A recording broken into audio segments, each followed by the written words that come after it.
The morning broke over Coyote Ridge with a quiet rose-colored light that settled across the mesas like a promise, though not one Isabella Munro could believe in. The air was dry, carrying with it the faint scent of sage and dust from the open plains. The Munro Ranch stood proud and rich, a testament to her father's ambition. But to Isabella it was nothing more than a gilded cage surrounded by barbed wire and duty. Inside the grand house, servants scurried carrying flowers and ribbons, their boots clicking across the wood floors. Every whisper was about the same thing, the wedding. Miss Isabella's wedding. To the town and her father it was a day of triumph, of prosperity sealed in white lace and vows. But for the bride herself, it was a day that felt like the end of something precious and unseen, her own freedom. Her father, Charles Munro, had been the pride of the territory since the war. A cattle baron, a man of wealth and a man whose word carried weight with every rancher and lawman for 100 miles. To him, this wedding wasn't about love. It was about alliance, power, security. And the man he'd chosen for her, Colonel James Rathborne, was cut from the same cloth, stern, proud, and as polished as his brass buttons. He was 20 years her senior, with cold eyes that reflected discipline, not tenderness. As the tailor pinned the final layer of lace on her gown, Isabella sat motionless before the mirror. The dress was perfect, a masterpiece of white silk and soft pearls, yet she felt no beauty in it. Her reflection stared back with quiet, desperate eyes, and for a fleeting moment, she imagined tearing the veil away and running barefoot through the dust until the wind carried her beyond the sight of men. But she didn't. A Munro didn't run. Outside, the town was already alive with festivity. From the saloon to the chapel, laughter echoed through the warm air. The blacksmith's boy was hanging paper lanterns, and old women from the church brought baskets of wildflowers to line the path. To the townsfolk, Isabella Munro was a vision, a fair-haired angel about to become the colonel's bride. The kind of story that would be told for years in this frontier town. Yet behind every congratulation, Isabella felt the quiet sting of pity. Everyone knew it wasn't a marriage of hearts. It was a contract. When the preacher spoke the vows, the colonel's voice was steady, unyielding. Isabella's, though soft, trembled like a flame in the wind. And when he lifted her veil to kiss her, she shut her eyes, praying she might wake somewhere else. Anywhere but here. The reception stretched long into the evening. Fiddlers played in the yard, and the tables groaned under the weight of roast beef, cornbread, and whiskey. The colonel laughed with his officers, boasting about his plans for the territory, new routes for trade, new roads for progress. Each word made Isabella feel more like a coin being traded between men. By nightfall, the guests began to leave. The lanterns flickered in the soft wind, and the stars burned above, bright and endless. Isabella slipped away from the laughter and found herself standing alone on the veranda. The land stretched before her, vast, untamed, and silent. Somewhere out there, beyond the reach of the ranch lights, the desert called to her like a distant hymn. She leaned against the rail, her fingers brushing the cool wood, and thought of a summer long ago. She must have been 11 or 12. She'd wandered too far from home chasing a wild colt and nearly stepped on a rattlesnake. Before she could scream, a boy had appeared, dark-skinned, barefoot, his black hair wild in the wind. He struck the snake with a stick and watched it slither off. He had spoken her name, Isabella, though she never told him how to say it. When she asked his name, he'd simply smiled and said, "Cale." Then he was gone, disappearing into the wild brush as if the land had swallowed him whole. For years she thought she'd dreamed him. But sometimes at dusk, when the desert light turned red, she swore she could still hear his voice carried on the wind.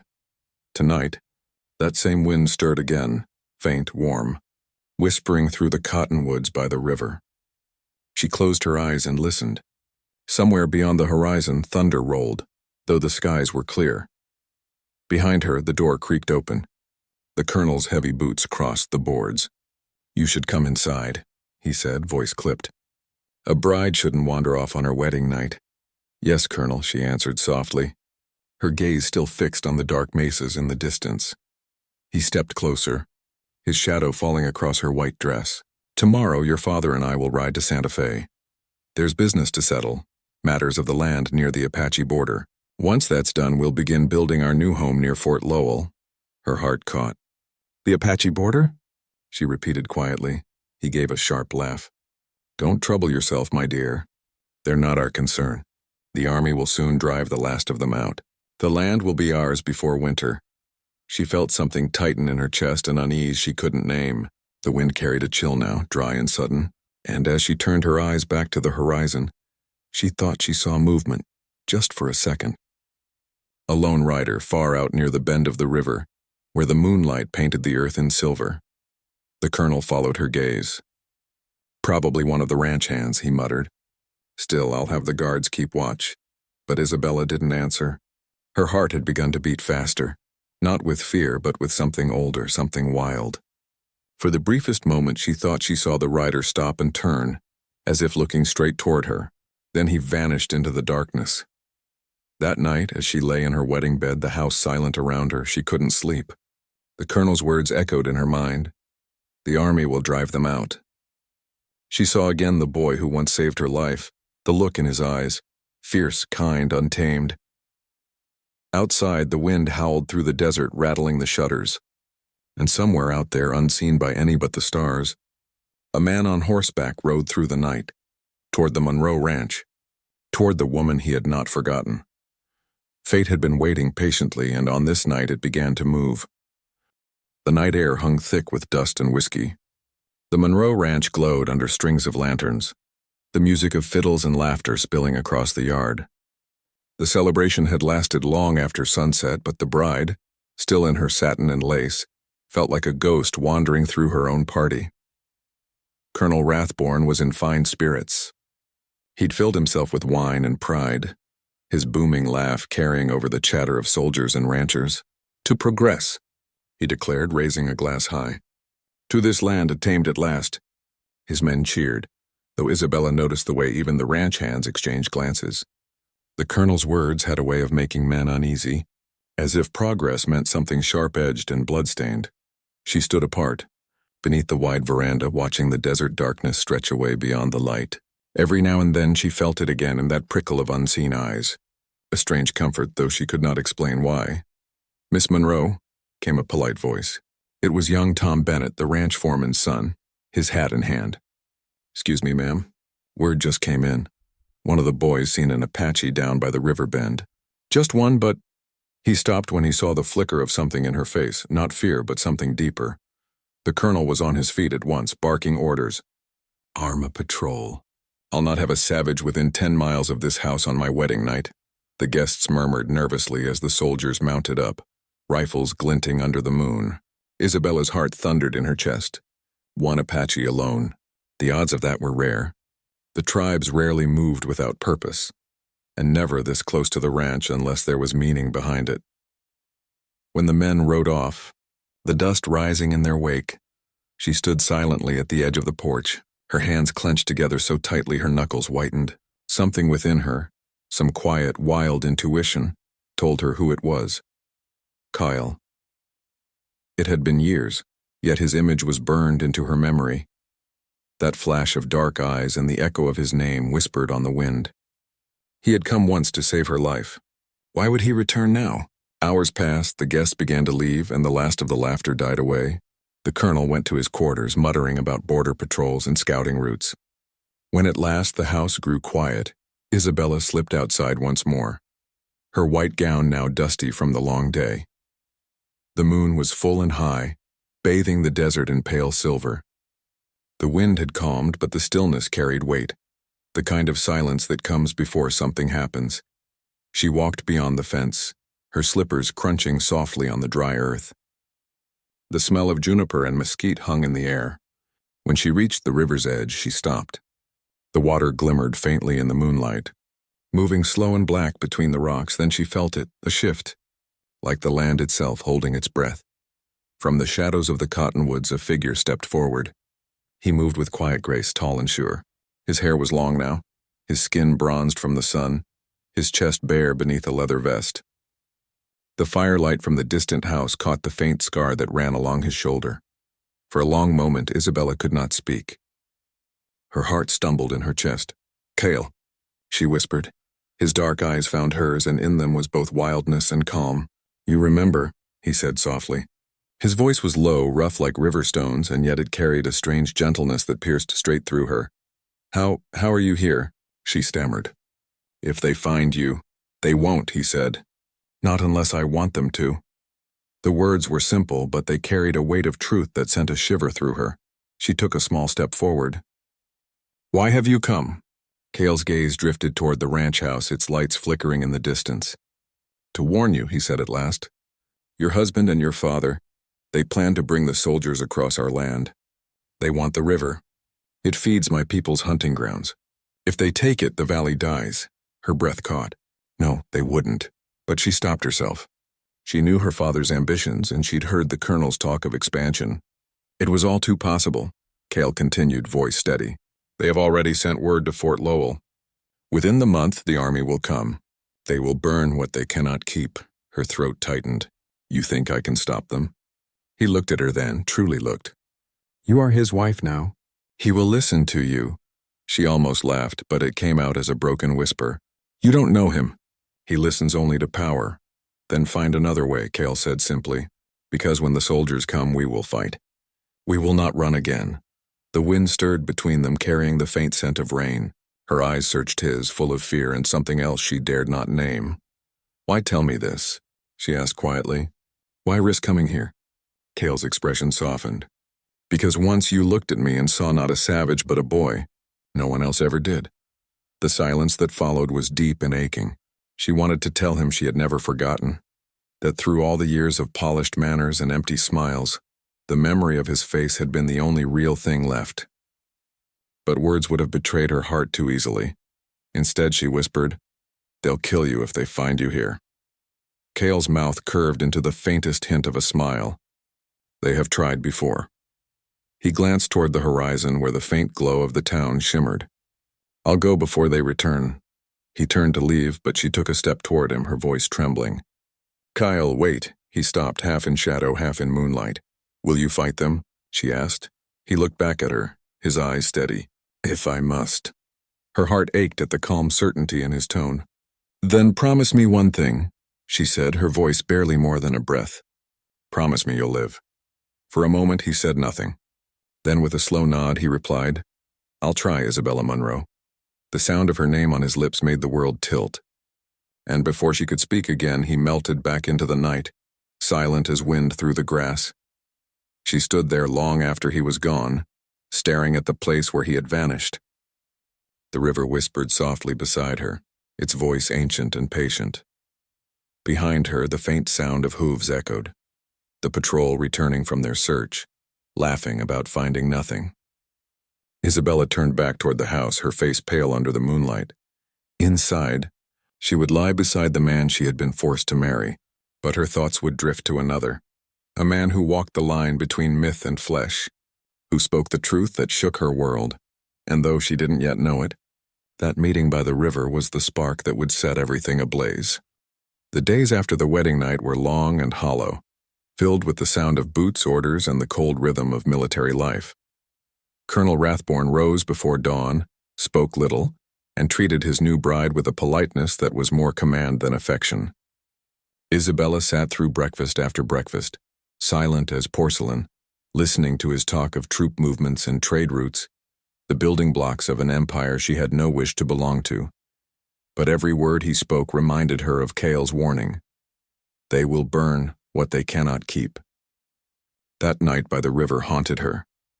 She had tried to convince herself it was only a dream, born of exhaustion and fear, but no dream ever left her heart trembling so.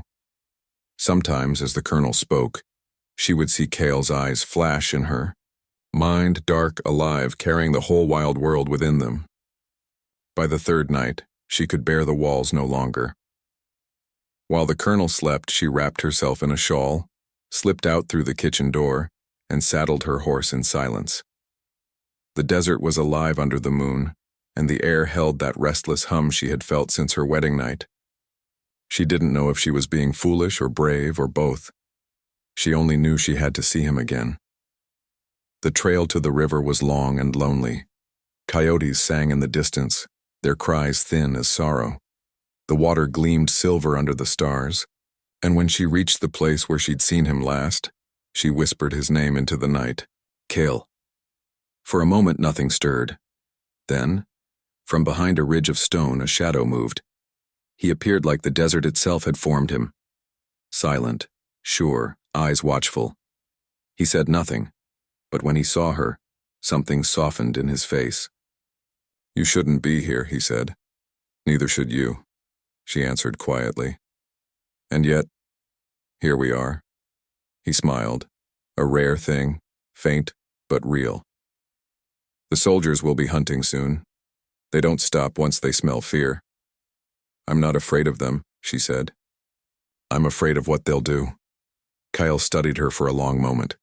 The wind tugged at his hair, carrying the scent of rain and smoke. You came to warn me again? She hesitated, then shook her head. No. I came to understand. He gestured for her to follow. Then you must see for yourself. He led her through a narrow path along the river, the ground soft with sand. They rode in silence until the canyon opened into a hidden valley where tents stood beneath cottonwood trees. The Apache camp was quiet, lit by small fires. Children slept curled against their mothers. Old men sat smoking in the shadows. Isabella's breath caught. She had expected warriors, fierce, painted, defiant. But what she saw was families. People, human and fragile and tired. Kyle dismounted and led her among them. This is who they call the enemy, he said softly. My mother, my sister, her son. They have lost everything, and soon they will lose this. She looked around, at the women cooking, the men sharpening tools, the quiet dignity of a people trying to survive. It struck her like a blade. They said the Apaches were raiders, she whispered, savages who burned ranches and stole cattle. Kyle's gaze was steady. We fight for what was taken. When the soldiers came, they said they wanted peace. Then they built fences. They called it order. We call it chains. His voice was calm, but beneath it she felt the storm.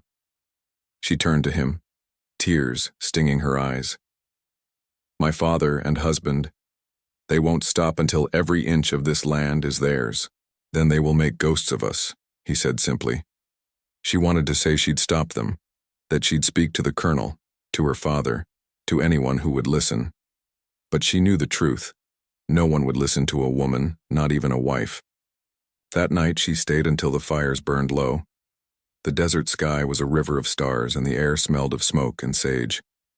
Kyle stood beside her at the edge of the camp, looking toward the horizon. You belong to their world, he said quietly. To leave it would cost you everything. She turned to him, her heart aching. And what do I have in that world, Kale? A name, a house. Chains I can't see but feel every day. He looked at her then, really looked. If you come with me, there is no turning back. You'll live as we live. You'll hunger when we hunger, bleed when we bleed. I would rather bleed with truth than live with lies, she said softly. For a long time neither spoke. The wind carried the scent of juniper, the whisper of distant coyotes. Then Kale reached out, his hand rough and warm, and brushed a strand of hair from her face. You are not like them, he said. Your heart still remembers the earth. She didn't pull away. The distance between them disappeared like smoke. And in that stillness, their souls seemed to recognize what their minds could not yet name. When she finally returned to the ranch before dawn, her dress was dusty, her eyes wide with things she couldn't confess. The colonel was waiting on the veranda, his expression cold as iron. You were gone, he said flatly. Where? I rode for air, she said, keeping her voice even. He studied her face, suspicion narrowing his eyes. The desert is no place for a lady. Nor is this house, she almost said, but she bit it back. In the days that followed, she moved like a shadow through the halls. The colonel grew restless, barking orders at his men, sharpening his plans. One afternoon, while she carried tea to her father's study, she heard voices through the door. The valley near the river, her father was saying. We'll strike before dawn, drive them out while they're still sleeping. Her blood ran cold. Good, the colonel replied. No mercy this time. The tray shook in her hands. She backed away from the door, her heart slamming against her ribs. That night, when the house fell silent, Isabella packed a small satchel, dressed in plain riding clothes, and took her father's horse. The moon was thin, but she didn't need light. She knew the way. As she rode hard across the plains, the wind whipped through her hair and the tears stung her cheeks. She could hear the colonel's voice echoing in her mind. No mercy this time. When she reached the canyon ridge, she saw the faint fires of the Apache camp below. She urged her horse faster. Her heart knew only one thing. She had to warn Cale before the sun rose. The desert was black and breathless under the dying moon. The stars seemed to hold their light, watching the lone rider tear across the plains like a shadow fleeing dawn. Isabella's hair streamed behind her, her shawl whipped to ribbons by the wind. She had ridden all night, her hands numb on the reins, her heart burning with one thought. She had to reach Cale before the soldiers did. Every mile closer, the scent of smoke and sage thickened, the hush of the land broken only by the rhythm of hooves, the memory of her father's words, strike before dawn, no mercy this time, echoed in her mind like a death knell. When she reached the ridge overlooking the Apache Valley, her breath caught. Down below, the camp slept beneath the trees, still and peaceful. For a moment, she could almost believe she had arrived in time. Then she saw the flicker of torches in the distance. They were coming.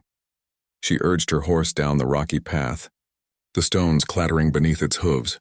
Dogs barked, voices stirred, and shadows rose around the fires as she broke through the edge of the camp. Cale, she cried, sliding from the saddle. Cale, wake them! They're coming! He appeared from the shadows almost instantly, his knife drawn, eyes sharp with instinct. When he saw her, the blade fell away. Isabella, he said, disbelief and fear twisting his tone. What are you doing here? There's no time, she gasped, grabbing his arm. They're on their way. Soldiers, led by my father and the colonel. They mean to burn everything. For a heartbeat, the world was still. Then Cale's eyes hardened. How far behind? Minutes, maybe less. He turned, shouting orders in Apache, his voice ringing across the valley like thunder. Warriors leapt to their feet, grabbing rifles and bows. Women rushed to gather their children. Men scattered to form defenses along the ridge.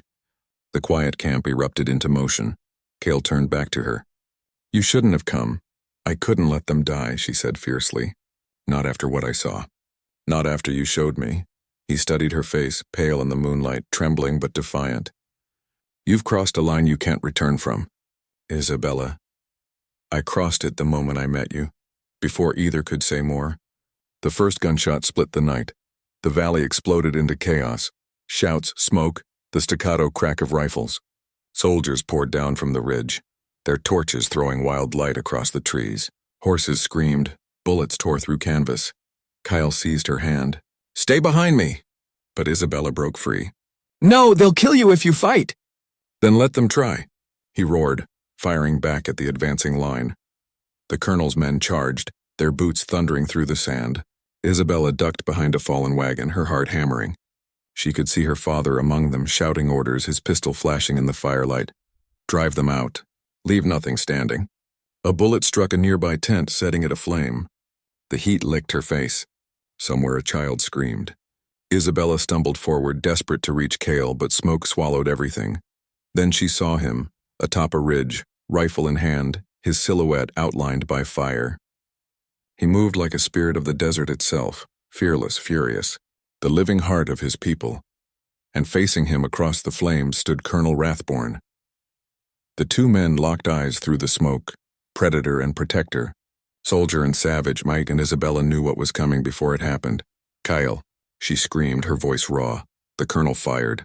Cale staggered, his rifle falling from his grasp. The sound seemed to rip through her chest. She ran to him, heedless of the bullets that cut the air. Her father's voice shouted behind her. Isabella! Stop, but she didn't hear. She dropped to her knees beside Cale as he fell against a rock, blood staining his shirt. Cale, no, she whispered, pressing her hands to his wound. He caught her wrist, his eyes blazing even as pain racked his body. You shouldn't be here. I belong here, she said through tears. With you. He tried to smile, breath shallow. You are wild at heart like the wind. Behind them the battle raged. The Apache were falling back, their camp in ruins. The colonel advanced, his pistol raised, his face twisted with fury. Get away from him, Isabella, he barked. He's the enemy. She rose slowly, her eyes blazing. Then so am I. Her father froze in shock. What madness is this? The madness of truth, she cried. You call them savages, but it's us who've burned their homes, stolen their land, slaughtered their families. The colonel's jaw tightened. You've been deceived. No, she said quietly, stepping in front of Cale. I've finally opened my eyes. He hesitated, gun still raised. The firelight flickered between them, between the world she was born into and the world she had chosen. Then Cale's voice broke the silence, low but steady. She's right. The colonel turned, startled, as Cale rose unsteadily to his feet. You can kill me, he said, but there will always be more like me. You cannot kill the land. The colonel's finger twitched on the trigger. Please, Isabella whispered. Don't. But the decision was made in the space between breaths. Cale reached for her hand, his eyes locked on hers, and at that moment a gunshot rang out from behind. The colonel staggered, clutching his side. Her father stood behind him, pistol smoking, his face ashen. Enough, her father said hoarsely. This has gone far enough. The colonel fell, his weapon slipping from his grasp. For a long, terrible moment, no one moved. Then the soldiers began to retreat, dragging their wounded, leaving behind the flames they had started. Isabella dropped to her knees beside Cale again, tears streaking her face. We have to get you help. He shook his head faintly. There is no help for what has been done. Yes, there is, she whispered, pressing his hand to her heart. Stay with me. For me. The dawn crept slowly over the hills, the sky bleeding from black to gold. The fires burned low, smoke curling into the pale light. Around them lay the ruins of two worlds, one that refused to die and one that no longer deserved to live. Cale's eyes fluttered open once more. If I fall, he murmured, will you remember me? She bent close, her tears falling on his skin. I'll remember you as long as the wind remembers the plains. He smiled faintly, his breath shuddering. Then I will never be gone. The morning after the battle dawned still and strange, a silence heavy as grief lying over the valley. The smoke from the fires rose like ghosts, curling into the pale desert sky. What had been the Apache camp now stood half-charred, half-hallowed, a place where blood had fed the earth, and love had stood its ground. Isabella knelt beside Cale, who lay beneath the shelter of a scorched cottonwood. His breathing was shallow, each rise and fall a battle of its own. She'd wrapped his wound as best she could, her hands trembling, the makeshift bandage soaked dark. The sun touched his skin like gold, though his face was pale. She had not slept. She had not even cried since the moment the colonel fell. Her tears had dried in the smoke, her soul too hollow for weeping. Cale stirred, his voice rough as gravel. Isabella. I'm here, she whispered, leaning close. His eyes opened, dark and deep as the canyon. The others? They've gone east, she said softly. Your people live. Your sister took the children. Your mother is safe. He closed his eyes again, a faint smile touching his lips. Good. Then all is not lost. She brushed his hair back, her fingers trembling. You saved them, Kyle. He shook his head faintly. No, you did. You warned us. She looked down, the weight of her choices pressing on her chest. My father will never forgive me. Nor will the townsfolk. They'll call me a traitor. Cale's hand found hers, warm even through the pain. Then be a traitor to lies and loyal to truth. The desert honors that. For a long time they sat in silence, the wind whispering through the blackened brush. The world felt changed, not destroyed, not yet rebuilt, just standing on the edge of something unknown. When the sun climbed higher, she saw riders on the ridge. For a moment fear gripped her. The soldiers had returned. But then she recognized her father's coat. He rode alone. Isabella rose to meet him, her spine straight, her heart steady. He dismounted without a word, his face drawn and pale from smoke and shame. I buried Rathborn, he said quietly. He died as he lived, chasing order in a land that will never be tamed. She said nothing. Her father looked past her to where Cale lay beneath the cottonwood. Is he? Alive, she said. Because of you. He nodded slowly, his voice breaking. I only wanted to protect you. I thought marrying you to the colonel would keep you safe. And it nearly killed me, she said softly. He bowed his head, the years seeming to fall on him like dust. You were right, Isabella. We came here believing we could own this land. But the land owns us. It always did. She stepped closer, her voice trembling but sure. Then help me heal what's left. Her father looked up at her, and for the first time saw not a daughter but a woman forged in fire. Tell me what you need. She turned to Kyle. A chance for peace. A place where they can live without running. He hesitated, then nodded. I can try. Days passed. The soldiers left the valley, their mission undone. The ranch lay empty, the colonel's flags torn down, his plans abandoned. Isabella refused to return to the house that had been built on stolen soil. Instead, she stayed by Cale's side as he healed, tending him in a small shelter near the river. The land began to breathe again. The cottonwoods grew green shoots from their charred trunks. The water ran clear and the song of the night birds returned. Cale grew stronger with each sunrise, though his wound would always mark him. He moved with care, but his eyes never lost that wild fire. One evening, as the sun bled gold across the canyon, Isabella stood by the river, her skirts brushing the reeds. Cale came to her quietly, his steps sure once more.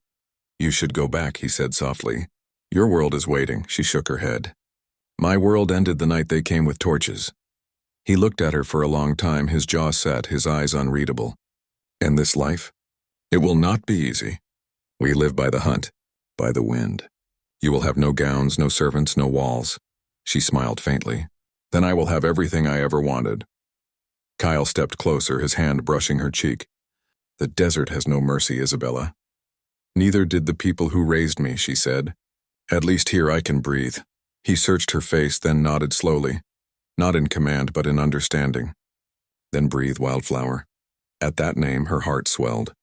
He had called her that once before, Wildflower, the night by the river when he first saw her spirit bloom in defiance of fear.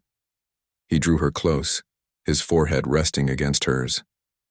The scent of sage and dust surrounded them, the pulse of the earth beneath their feet.